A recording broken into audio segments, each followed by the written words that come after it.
vais vous parler du puzzle. Le puzzle, c'est une expression que j'ai entendue ce matin.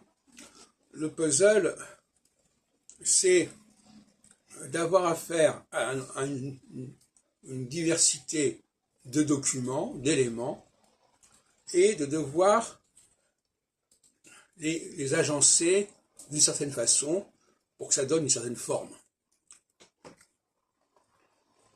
Avoir le sens du puzzle est une nécessité pour le chercheur, pour le scientifique.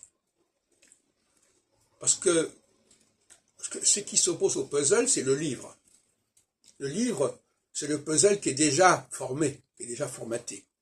Le puzzle, c'est quelque chose qui n'est pas encore formaté. Et par conséquent, nous avons là deux populations qui se distinguent par rapport à cela. La population de base, elle est pour le livre. Elle n'aime pas le puzzle. Alors, Internet a développé l'esprit puzzle. Mais qui est-ce qui en profite véritablement? C'est pas certain que ce soit énormément de gens. Le puzzle, c'est de voir à gauche, à droite, dans le temps, dans l'espace, ce qui a pu se dire sur un certain sujet. Et quand je dis dans le temps, c'est-à-dire que ça peut être bien après tel article. L'auteur a pu écrire par la suite, ou même après tel livre, il y a eu tel article, etc. Donc, c'est quelque chose qui est non finito, comme on dirait en histoire de l'art.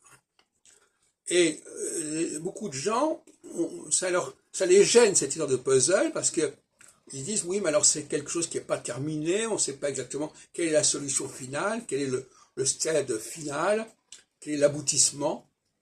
Or, le puzzle, lui, normalement, il n'a pas d'aboutissement. Ou plus exactement, c'est ce qu'on appelle en anglais un work in progress, c'est-à-dire, voilà, c'est quelque chose qui est en train de se faire. Bon, ben, je suis en train de faire un puzzle, mais est-ce que je connais tous les éléments de ce puzzle? Parce que ça aussi, c'est un problème. Si on me donne un puzzle qui est déjà constitué et déjà délimité, bon, ben, d'accord, c'est très bien. Mais en réalité, au niveau de la recherche, le puzzle, il n'est même pas déterminé lui-même.